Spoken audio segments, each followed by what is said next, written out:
Hey, Rob. So I'm going back to talk a little bit about deployment as well as a section before that I didn't talk about because I went straight from AIT to the deployment last week. And one thing I didn't talk about is so AIT I finished, and after we graduated, because we were selected for the program that was called Quick Start, there were only four of us, and you've probably heard me mention the names before: Sean, Garrett, and Adriana.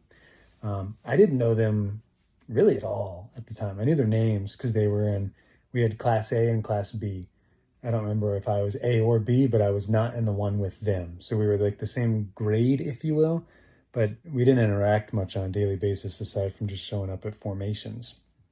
So we started the Quick Start program, which this is prior to deployment. It's kind of like a train up phase.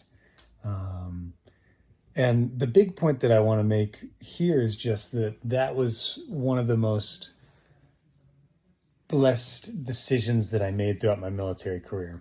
I was selected to do interviews for the Quick Start, and I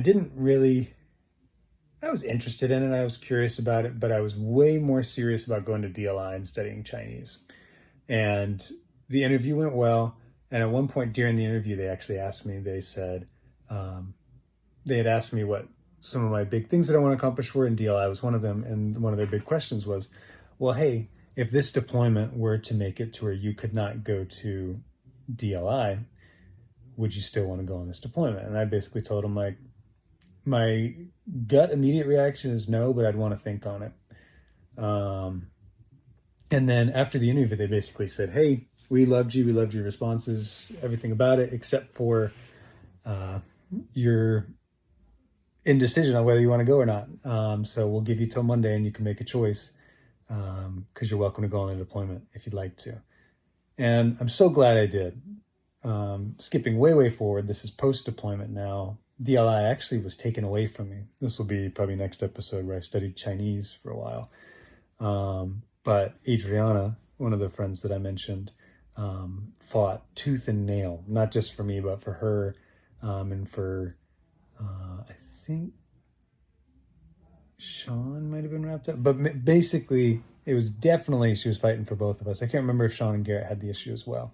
And she was calling, like, high up in chain of commands, like calling people like she probably was not supposed to call, but she was like, I'm making this happen, which that was another blessing and just an awesome thing, and just shows that things work out in the end.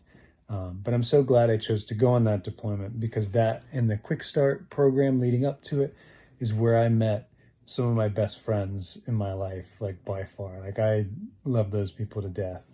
Still talk to them all the time, and they have had my backs as much as I've had theirs. And I cannot make this series without talking about them a little bit. Whether I haven't been as great about staying in touch with Adriana, but she still will forever be a best friend of mine, and I will always have her back. And I get the chance consistently to talk to Garrett and Sean as well as their spouses, which is an absolute blessing. And I'm so glad that I made those friends while going through Quick Start and deployment. And eventually in the next episode, I'll talk about it more then, but I end up rooming with Sean, and that's how I start to meet his wife, Jordan. Oh my gosh, Jules. I was thinking Jordan is Garrett's wife, so that's why I said, oh my gosh. Anyways, so that's fun. Yeah, maybe I'll start the next one with a funny episode of how I kind of started to get to know Jordan, Garrett's wife, and then when we started rooming. But love you, Rob.